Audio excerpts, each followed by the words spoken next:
भारत द्वारा पाकिस्तान पर किए गए हमले के बाद पूरे देश भर में सुरक्षा व्यवस्था चाक चौबंद की गई।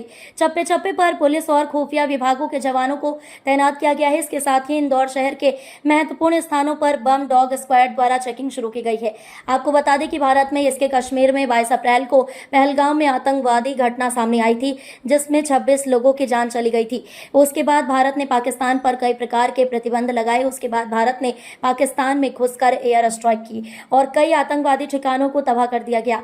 बात करें बीती रात की, लगातार दोनों देशों के बीच हमले होते रहे। इसी की सतर्कता को देखते हुए इंदौर के बम डॉग स्क्वाड द्वारा शहर के महत्वपूर्ण स्थानों पर सतर्कता बरतते हुए विशेष चेकिंग अभियान चलाया गया, जिसमें राजवाड़ा व अन्य क्षेत्रों में चेकिंग की गई। स्क्वाड के अधिकारी खालिद खान ने बताया कि सुरक्षा व्यवस्था को देखते हुए अधिकारियों के निर्देश पर विशेष स्थानों पर चेकिंग की गई है और यह कार्रवाई आगे भी जारी रहेगी। आज ये चेकिंग की जा रही है। सुरक्षा व्यवस्था को देखते हुए वरिष्ठ अधिकारियों के निर्देशानुसार बीडीडीएस टीम द्वारा शहर में महत्वपूर्ण स्थलों पर चेकिंग की जा रही है और यह कार्य लगातार चल रहा है और आगे भी जारी रहेगा। पब्लिक के ज्यादा मूवमेंट है, वहाँ चेक किया जाएगा। जी बिल्कुल। आपका नाम? मैं Khalid Mushtaq, bomb disposal squad Indore प्रभारी। खुद को कर बुलंद इतना कि हर तकदीर से पहले खुदा बंदे से खुद पूछे, बता तेरी रजा क्या है। मजबूत इच्छा शक्ति और बुलंद हौसलों की उड़ान भरते हुए अयोध्या जनपद के सबसे पिछड़े हुए विकासखंड अमानीगंज की 60 वर्षीय महिला प्रधान ने अपने सपनों को पंख लगाते हुए ग्राम में विकास में महत्वपूर्ण कार्य करके गांव की तस्वीर ही बदल दी।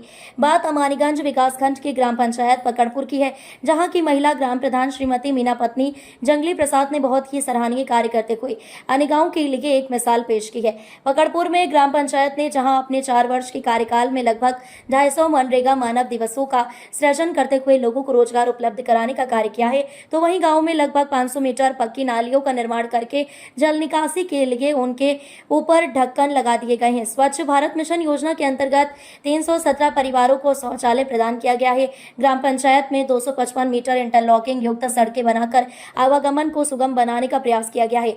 यही नहीं, गाँव में 525 मीटर खड़ंजा 10 स्ट्रीट लाइट, जिससे पूरा गाँव जगमगाता रहता है। ग्राम पंचायत में 300 परिवारों को किसान सम्मान निधि योजना का लाभ दिलाया गया है। ग्राम पंचायत में वृक्षारोपण, तालाब की खुदाई, पेंशन, आवास आदि की समुचित व्यवस्था करते हुए ग्राम प्रधान ने अमृत सरोवर का कार्य कराया है। पक्का काम अधूरा है। विधवा पेंशन 25 महिलाओं को दिलाया है। वृद्धा पेंशन 250 लोगों को मुख्यमंत्री आवास योजना के तहत 2 व्यक्तियों को लाभ दिलाया गया है। प्रधानमंत्री योजना के तहत एक आवास दिलाया। इंटरलॉकिंग 500 मीटर, नाली 500 मीटर बनवाया गया है।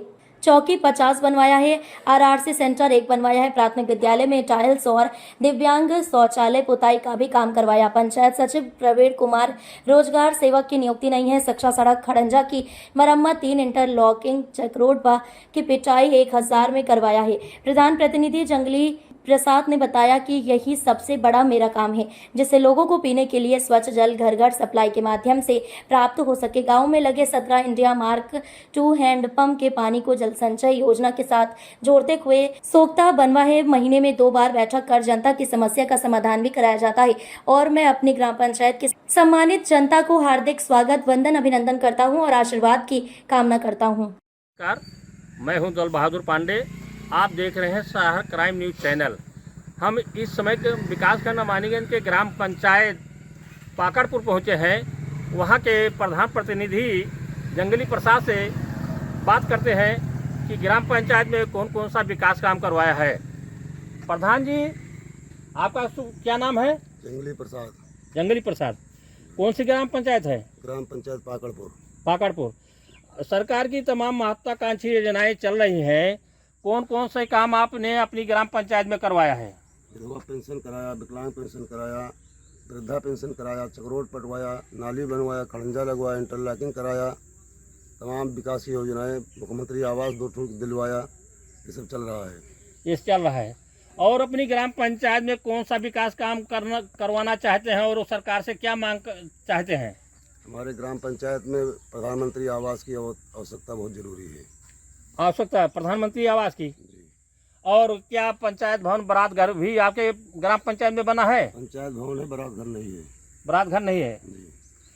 तो क्या आपने प्राथमिक विद्यालय में कुछ कायाकल्प करवाया, टाइल्स लगवाया कि रंगाई पुताई का कौन सा काम आपने करवाया है? प्राथमिक विद्यालय में टाइलीकरण कराया गया है। टाइलकरण। और कितने समतलीकरण करवाए हैं आप अपनी ग्राम पंचायत में? 5-6 समतलीकरण करवाया है। बैठ जाओ।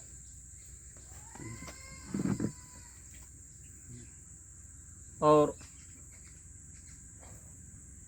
आप अपनी ग्राम पंचायत में क्या विकलांग पेंशन या पात्र व्यक्तियों को कितना आवास दिलाया है अपने कार्यकाल में? विकलांग पेंशन 3-4 हुए, पात्र व्यक्तियों का आवास 2 हुआ है। और प्रधानमंत्री योजना के तहत कितने आवास हैं? अभी कोई आवास नहीं मिला है। कोई आवास नहीं मिला। उसका सर्वे चल रहा है। और क्या अपनी ग्राम पंचायत में आदर्श तालाब या अमृत सरोवर का भी निर्माण कार्य करवाया है? एक अमृत सरोवर का निर्माण कार्य हुआ है। पूरा कंप्लीट है कि अभी अधूरा है? नहीं, कंप्लीट है, कच्चा काम हुआ है। और आपकी ग्राम पंचायत की जनता ने आपको मतदान किया है, उनको आप उनके बारे में क्या धन्यवाद देना चाहते हैं, क्या आशीर्वाद देना चाहते हैं, जो आपके विश्वास को के अनुसार जो है उन्होंने मतदान किया है? हम उनके बारे में तो कहना चाहते हैं कि वो हमको अपना मत दे करके प्रधान बनाया है, वो हमेशा हमेशा के लिए खुश रहें। खुश रहे। कुछ बोली। आपका नाम क्या है? सुशील कुमार। आपके गांव में सब कार्य बढ़िया हो रहा है? हाँ, अभी तो सब उचित हो रहा है। ग्राम प्रधान से आप खुश हैं? हाँ हाँ। इस वक्त की बड़ी खबर मुरैना से आ रही है। मुरैना जिले के कैलारस विद्युत विभाग द्वारा किया जा रहा बड़े स्तर पर घोटाला। मुरैना जिला जो कि भ्रष्टाचार को लेकर बदनाम होता जा रहा है। आए दिन भ्रष्टाचार के वीडियो वायरल होते हैं। कैलारस विद्युत विभाग के असिस्टेंट इंजीनियर भागीरथ गोयल और जूनियर इंजीनियर दिनेश शर्मा की मिलीभगत से अपने चहेते लोगों का, या कहें कि जो पैसा देता है उसको ही बिजली विभाग से कनेक्शन दिया जाता है। ऐसा ही एक मामला कैलारस में देखने को मिल रहा है। कैलारस नगर पालिका के सामने कालीपुरम में मेघा गुप्ता के नाम से एक नया कनेक्शन दिया गया है, जिसका एप्लीकेशन नंबर CZNSC 175554 है। कैलारस विद्युत विभाग द्वारा 1 kg वॉट का कनेक्शन दिया गया है। गुप्त सूत्रों से मिली जानकारी के अनुसार असिस्टेंट इंजीनियर भागीरथ गोयल ने 25,000 रुपए लेकर 2 kg वॉट के कनेक्शन की जगह 1 kg वॉट का कनेक्शन दे दिया गया, जबकि अभी भवन निर्माण चल रहा है। विद्युत विभाग के नियमों के अनुसार किसी भी कनेक्शनधारी को तब तक स्थायी कनेक्शन नहीं दिया जाता जब तक कि उसका भवन निर्माण पूरा ना हो जाए। पैसा हो तो इस दुनिया में क्या नहीं हो सकता। नियमों को ताक पर रख कर भी काम कराए जा सकते हैं। नियमानुसार कम से कम 2 kg वॉट का कनेक्शन दिया जाता है, वो भी तब जब भवन बनकर तैयार हो जाता है। लेकिन जब रिश्वत के रूप में एक मोटी रकम मिलती है तो असिस्टेंट इंजीनियर भागीरथ गोयल द्वारा स्थायी कनेक्शन दिया जाता है, वो भी 1 kg वॉट का। ऐसे अधिकारियों का क्या कहने। वहीं जब आम आदमी नियमानुसार कनेक्शन लेने जाता है तो उसको बोला जाता है वैध कॉलोनी का प्रमाण पत्र ले आओ, उसके बाद कनेक्शन दिया जाएगा। और जब कोई आदमी वैध कॉलोनी का प्रमाण पत्र नहीं दे पाता है तो उससे 25,000 रुपए की डिमांड की जाती है, और जो व्यक्ति 25,000 रुपए दे देता है उसको कनेक्शन दे दिया जाता है। वैध कॉलोनी के नाम पर इस प्रकार की रिश्वतखोरी अकेले कैलारस में ही नहीं, मुरैना जिले के प्रत्येक तहसील पर की जा रही है। और विद्युत विभाग के उच्च अधिकारी कंबल ओढ़कर घी पीने में मस्त हैं, क्योंकि रिश्वतखोरी में हिस्सा ऊपर तक जो जाता है। वही इस पूरे मामले पर महाप्रबंधक वीरेंद्र दागी से बात की गई तो उनका कहना है कि भवन निर्माण चल रहा है तो स्थायी कनेक्शन नहीं दिया जाता है। अब देखना है कि विद्युत विभाग के उच्च अधिकारियों द्वारा असिस्टेंट इंजीनियर भागीरथ गोयल पर कोई कार्यवाही होगी या नहीं। असिस्टेंट इंजीनियर भागीरथ गोयल जैसे अधिकारियों को भारत सरकार की तरफ से इनके अच्छे कार्य के लिए भारत रत्न से सम्मानित करना चाहिए। हाँ जी, नमस्ते भाई। यूनिट खान बोल रहा था सर, पत्रकार। हाँ जी बोलिए। मैं ये कह रहा था सर कि कैलारस में कनेक्शन कितने किलोवाट का लिए जा रहा है नया कनेक्शन? अब ये नए कनेक्शन का प्रोसेस पूरा जेई साहब के यहाँ से होता है, तो वही सही आंसर दे पाएंगे उसके लिए। नहीं, मेरे पास क्या है, जो बाइट आई है मुरैना से एसी साहब की जी, इसमें किसी पत्रकार ने बाइट करके भेजी है। कैलारस नगर पालिका के सामने एक भवन निर्माण चल रहा है जिसमें आपके द्वारा नया कनेक्शन परमानेंट दिया गया 1 किलोवाट का, जिसका मीटर क्रमांक नंबर भी आया है। जेई साहब बता सकते हैं, जेई साहब को ऑफिस होता है, मेरे ऑफिस से नहीं होता, इसलिए मुझे जानकारी नहीं है इसके बारे में। तो सर जेई साहब का नंबर मुझे व्हाट्सएप पर 62 329 15 362 62 329 15 362। एक मिनट सर। 62 62 329 15 362। Okay sir. हाँ नमस्कार। यूनिस खान पत्रकार बोल रहा था सर मुरैना से। हाँ खान साहब बोलिए। एक जानकारी चाहिए थी सर, जैसे कैलारस में अभी नया कनेक्शन कितने किलोवाट का दिया जा रहा है? 2 किलोवाट का दे रहे हैं वैसे तो। और जैसे कोई 1 किलोवाट लेना चाहे तो? वैसे तो हम 2 किलोवाट ही दे रहे हैं, क्योंकि घर का कनेक्शन है का दुकान का है? घर का है। उससे किलोवाट से कोई फर्क तो पड़ता नहीं है। लेकिन क्या है कि यहाँ शुरू से जो है 500 वाट, जितना 500 स्क्वायर फीट के हिसाब से 2 किलोवाट का कनेक्शन दिया जा रहा है। अच्छा। एक चीज मैं और कह रहा था सर, भवन निर्माण जो है चल रहा हो तो उस पर कनेक्शन मिल जाएगा? हाँ टेम्परेरी कनेक्शन दे रहे हैं ना। नहीं, जैसे परमानेंट कोई चाहता है तो? कुछ ऐसा है क्या, विशेष परिस्थिति है क्या कुछ? नहीं, क्या है कि मैं थोड़ा सा एक जानकारी आई है, ऐसी साहब की बाइट भेजी है किसी पत्रकार ने मुरैना से मेरे लिए। उसमें मामला ये निकल कर आया है, कैलारस नगर पालिका के सामने कालीपुरम में एक भवन निर्माण चल रहा है जिसमें आपके द्वारा परमानेंट कनेक्शन दिया गया है, जो कि 1 किलोवाट का है। 1 किलोवाट का है जी। उसकी पूरी डिटेल, उसके मकान का वीडियो, मीटर क्रमांक, सारी चीजें मेरे पास भेजी गई है सर। तो अभी क्या मैंने यही साहब को फोन किया था, तो वो ये बोले कि जेई साहब कनेक्शन देते हैं, आप उनसे सारी जानकारी लीजिए। उसने अप्लाई ऑनलाइन किया होगा फिर 1 किलोवाट के लिए। नहीं तो वो भी ठीक है, लेकिन सर क्या भवन निर्माण पे परमानेंट कनेक्शन दे देते हैं अपन? तो भवन निर्माण में तो नहीं देते हैं, भवन बन गया होगा उसी में देते हैं। तो मैं आपको उसका फोटो डाल दूं, भवन तो अभी तैयार हो रहा है। एक बार भेजना मुझे, किस नाम से क्या कनेक्शन है। कालीपुरम। सर कैलाश क्षेत्र के अंदर कितने कम से कम कितने किलोवाट का कनेक्शन देने का प्रावधान है? मिनिमम 1 किलोवाट का दे सकते हैं कनेक्शन। मिनिमम 1 किलोवाट का दे सकते हैं। तो परमानेंट वाला? हाँ परमानेंट सर, और जैसे भवन निर्माण हो रहा है तो उस समय कनेक्शन दे सकते हैं हम? नहीं, भवन निर्माण के समय टेम्परेरी कनेक्शन देते हैं, अस्थायी कनेक्शन, और निर्माण कंप्लीट होने के बाद परमानेंट कनेक्शन। सर अभी कैलाश क्षेत्र के अंदर अभी एक भवन निर्माण के टाइम पे कनेक्शन दिया गया है आपके हिसाब द्वारा, तो उस पर क्या क्या स्थायी कनेक्शन दिया है? नहीं सर, अस्थायी कनेक्शन दिया है। टेम्परेरी दिया है? अस्थायी दिया है। स्थायी नहीं दे सकते, यदि ऐसा कोई केस है उसकी जांच कर रहा है। इस वक्त की बड़ी खबर आपको बता दें, जो कि इंदौर से आ रही है। मध्य प्रदेश के ट्रक एसोसिएशन ने प्रधानमंत्री नरेंद्र मोदी को पत्र लिखकर सेना के लिए अपने ट्रक उपलब्ध कराने की पेशकश की है। एसोसिएशन के अध्यक्ष सीएल मुकाती ने कहा कि प्रदेश के 7.5 लाख ट्रक सेना के परिवहन के लिए तैयार हैं। उन्होंने कहा कि कारगिल युद्ध में भी एसोसिएशन ने सेना को 1000 ट्रक उपलब्ध कराए थे। एसोसिएशन ने ड्राइवरों और कंडक्टरों की छुट्टियां भी निरस्त कर दी है और 24 घंटे आपात स्थिति के लिए तैयार रहने का दावा किया है। पत्र में कहा गया है कि एसोसिएशन सेना की हर संभव मदद करने के लिए तैयार है और प्रधानमंत्री का आदेश मिलने पर ट्रक उपलब्ध कराए जाएंगे।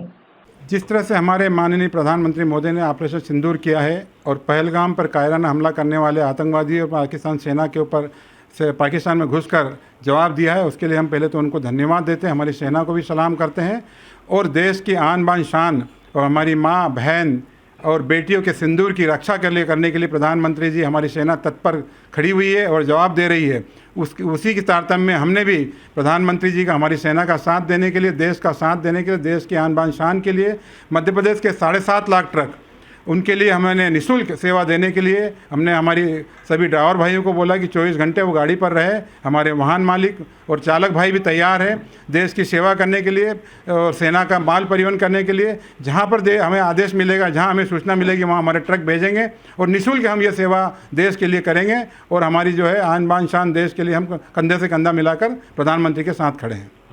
सीएल मुकाती, अध्यक्ष Indore truck operator and transport association.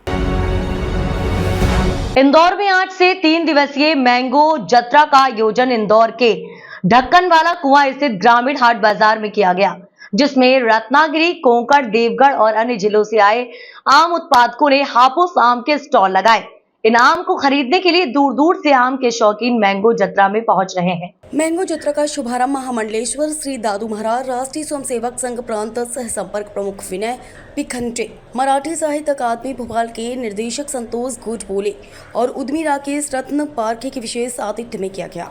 वहीं मैंगो जत्रा के संयोजक सुधीर दांडेकर ने बताया कि मराठी सोशल ग्रुप द्वारा मैंगो जत्रा का यह 13वां वर्ष है, जिसमें मुख्य रूप से आमों के राजा कहलाने वाले हापुस की प्रदर्शनी लगाई गई है। इस मैंगो जत्रा में रत्नागिरी देवगढ़ के आम उत्पादक किसान खुद अपने आम के स्टॉल लगाते हैं। वहीं बात करें इस खास आम की तो इसके साइज के हिसाब से उसका भाव तय होता है, जो दर्जन के हिसाब से बिकता है। इस बार मेले में कुल 23 आम के स्टॉल लगाए गए हैं। इंदौर सहित आसपास के जिले के लोग यहां बड़ी संख्या में पहुंच रहे हैं और आम की खरीदारी कर रहे हैं। जत्रा की खासियत, मैंगो जत्रा की खासियत तो पिछले 13 वर्षों से वही है कि हम हाफूस आम इंदौर के लोगों को खिलाते हैं। 2013 के पहले क्या होता था कि जो भी हाफूस आम आता था वो या तो महाराष्ट्र से, मुंबई से, पुणे से लोग लेकर आते थे। और मराठी सोशल ग्रुप का ये प्रयास 13 वर्षों से जो चल रहा है कि इंदौर के लोगों को ओरिजिनल हाफूस आम खिलाया जाए, क्योंकि बाज़ार में जो भी हाफूस आम के नाम से बिकता है उसकी प्रामाणिकता नहीं रहती है, उसकी ऑथेंटिसिटी नहीं होती है। और जैसे इस बार आपको जानकारी मिली होगी कि जितने भी आम उत्पादक किसान हैं उनका GI टैग हमने मंगवाया है, जो महाराष्ट्र सरकार द्वारा उनकी प्रामाणिकता को सिद्ध करता है। क्या प्राइस रखा हुआ है? प्राइस इसका जैसे जो महाराष्ट्र में प्राइस रहता है और ये साइज़ के अकॉर्डिंगली इसका प्राइस रहता है कि छोटे आम 500 रुपये के अंदाज से और बड़े आम 1400-1500 रुपये दर्जन तक यहाँ पे बेचे जाते हैं। कैसा रिस्पॉन्स मिल रहा है? रिस्पॉन्स तो हर वर्ष अनुसार इस वर्ष भी बहुत अच्छा प्रतिसाद मिल रहा है। और ये इस बार हम कई लोग ग्राहकों से हम सुन रहे हैं कि बाज़ार में आप हाफूस आम के नाम से बिक रहा है, रत्नागिरी के आम नाम से बिक रहा है, पर हम यहाँ पे यही आपको एश्योरेंस देना चाहते हैं कि यहाँ से यदि आप हाफूस आम लेते हैं, वो देवगढ़ का हो या रत्नागिरी का हो, आपको 100% प्रामाणिक आम मिलेगा। हर्षवर्धन लिखित है, मराठी सोशल ग्रुप। इंदौर की रसूड़िया पुलिस द्वारा कार्यवाही करते हुए मादक पदार्थ गांजे के साथ एक आरोपी को गिरफ्तार करने में सफलता हासिल की है। पकड़ा गया आरोपी से 1 किलो 498 ग्राम गांजा, जिसकी कीमत 45,000 रुपए का जब्त किया गया। दरअसल इंदौर की रसूड़िया पुलिस को मुखबरी से सूचना प्राप्त हुई कि एक व्यक्ति गांजा देने के लिए न्यू लोहा मंडी देवास नाका इंदौर के पास खड़ा है। मुखबरी की सूचना पर पुलिस द्वारा तुरंत एक टीम गठित कर न्यू लोहा मंडी देवास नाका इंदौर की ओर भेजा गया। न्यू लोहा मंडी देवास नाका इंदौर के पास मुखबरी द्वारा बताए हुए हुलिये का एक व्यक्ति मिला। पुलिस को देखते ही व्यक्ति भागने लगा। हमराह फोर्स की मदद से व्यक्ति को पकड़ा गया, जिसका नाम पूछने पर राधे उर्फ राधेश्याम सिंह राठौर होना बताया गया। आरोपी की तलाशी लेने पर आरोपी के कब्जे से 1 किलो 498 ग्राम गांजा, कीमत करीबन 45,000 रुपए का जब्त किया गया। इंदौर पुलिस के द्वारा लगातार जो अवैध मादक पदार्थ है उनके विरुद्ध में लगातार कार्रवाई की जा रही है।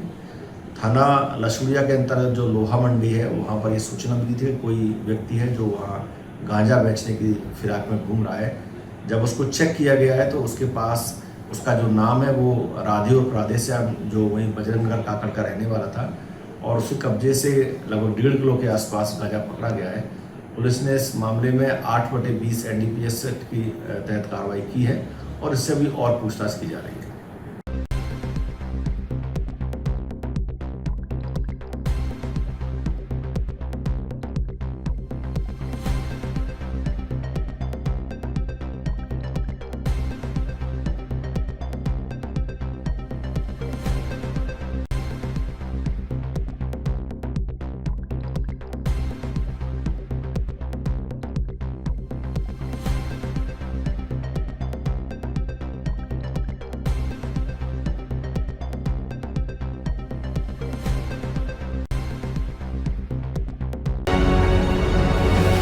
मिल्कीपुर अयोध्या में महिलाओं का कहना है कि मानक के विपरीत मुर्गी फार्म बनाया जा रहा है, जहां पर संक्रमणीय बीमारियों का खतरा बन सकता है।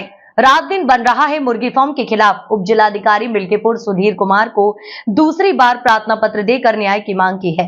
वहीं उप जिलाधिकारी मिल्कीपुर सुधीर कुमार ने शिकायत को संज्ञान में लेते हुए कहा कि मानक के विपरीत पाया गया तो कार्यवाही की जाएगी। आपको बताते चले कि थाना खंडासा क्षेत्र के ग्राम बड़ेपुर अहिरन का पूर्वा गांव निवासिनी बीनू यादव पत्नी विनोद यादव सहित दर्जनों महिलाओं ने आरोप लगाया कि उपरोक्त गांव निवासी अनुज कुमार यादव पुत्र जगत नारायण यादव द्वारा आबादी से सटा गांव से लगभग 150 मीटर दूर पर मुर्गी फार्म बना रहा है, जिसकी शिकायत उप जिलाधिकारी मलकीपुर और स्थानीय चौकी तथा ऑनलाइन शिकायत की गई थी, परंतु कार्रवाई न होने से दूसरी बार दर्जनों महिलाओं ने उप जिलाधिकारी मिल्कीपुर को लिखित प्रार्थना पत्र देकर न्याय की मांग की है। महिलाओं ने फार्म की दुर्गंध, गंदगी और मक्खियों के प्रकोप से परेशान होने की बात कही है।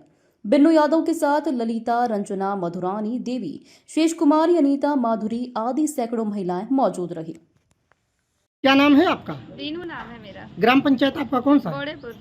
क्या प्रकरण है, आप लगातार तहसील के चक्कर काट रही हैं? गांव में मुर्गी फार्म खोला जा रहा है, जिससे हमें परेशानी हो सकती है, इसलिए हमें उससे दिक्कत है, तो वो हम हटवाना चाहते हैं। आप कितनी बार आ चुकी हैं तहसील में? मैं 2 बार आ चुकी हूँ। एसडीएम द्वारा आपको क्या आश्वासन दिया गया? पहली बार आई तो उन्होंने दायरा मांगा हमसे, भी दायरा लेके आई है उसका, तो हम उस पर जांच करेंगे।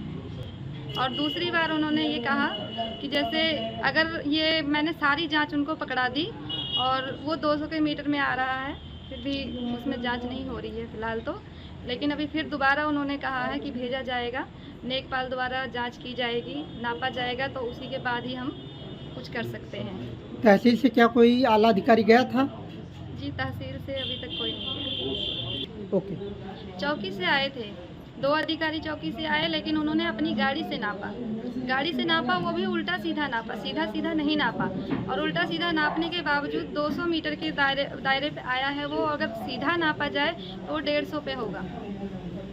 काम चालू है, उन्होंने बोला था एसडीएम साहब ने कि इसको बंद करवा दो, लेकिन फिर भी बंद नहीं हुआ है। रातों रात काम चालू हो रहा है, चल रहा है और चलते जा रहा है, काम आगे बढ़ रहा है, मेरी कोई सुनवाई नहीं हो रही है। जो मुर्गी फार्म बन रहा है, इससे आप लोगों को क्या तकलीफ है? गंदगी फैलेगी, प्रदूषण फैलेगा और फिर मक्खियाँ आएंगी, बहुत ज़्यादा, मतलब बहुत सारी बीमारियाँ हो सकती हैं इससे। बच्चे रहते हैं, माँ बाप रहते हैं, गाय भैंस रहती हैं, सबको परेशानी होगी। आप लोगों की प्रशासन से क्या मांग है? सरकार से मांग है कि बंद हो जाए, ये यहाँ पर गांव में ना चले, बंद कराया जाए, गांव में ना रहे। जी, अगर ये नहीं बंद करते हैं, मेरे इतने भाग दौड़ करने पे, तहसील के चक्कर लगाने पर भी ये नहीं बंद करते हैं और उनके एसडीएम सर के ऑर्डर पर भी, तो मैं इससे आगे जाऊंगी, जिला अधिकारी पे जाऊंगी और उसमें महिला उसमें जाऊंगी, सब में जाऊंगी मैं। गायत्री शक्तिपीठ के 38वें प्राण प्रतिष्ठा दिवस पर 56 भोग। पंचकुंडीय गायत्री महायज्ञ भारतीय सेना का मनोबल बढ़ाने के लिए यज्ञ में दी विशेष आहुतियां। शाजापुर में गायत्री शक्तिपीठ के 38वें प्राण प्रतिष्ठा दिवस पर मां गायत्री, मां दुर्गा व मां सरस्वती की भव्य सुंदर प्रतिमाओं को 56 भोग लगाया गया। इस दौरान पंचकुंडीय गायत्री महायज्ञ का आयोजन भी किया गया। महायज्ञ में बड़ी संख्या में मौजूद श्रद्धालुओं ने भारतीय सेनाओं का मनोबल व आत्मबल अभिवृद्धि के लिए विशिष्ट मंत्रों से आहुतियां भी दी गई। 56 भोग कार्यक्रम में गायत्री परिजन, भक्तगण, श्रद्धालु एवं दर्शनार्थी उत्साहपूर्वक सम्मिलित हुए। सभी श्रद्धालु भक्त अपने घरों से ही भोग बनाकर लाए। इस दौरान कार्यक्रम में भारतीय संस्कृति के अनुरूप भोग की वैज्ञानिक व दार्शनिक विवेचना भी की गई। कार्यक्रम में 56 भोग लगाकर दर्शन कर आरती की गई। वहीं देश के वीर सैनिकों की सदा विजय की प्रार्थना के साथ जय जयकार लगाई गई। गायत्री शक्तिपीठ पर वर्ष 1987 में संपन्न हुए प्राण प्रतिष्ठा समारोह का ऐतिहासिक परिचय पाकर सभी गदगद हो गए। अंत में सभी ने एक दूसरे को बधाई, शुभकामनाएं देकर प्रसाद प्राप्त किया।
इस वक्त की बड़ी खबर आ रही है मुरैना से। जौरा थाना के सामने इस्लामपुरा गली में अशोक खान के मकान में पटाखों से हुआ धमाका।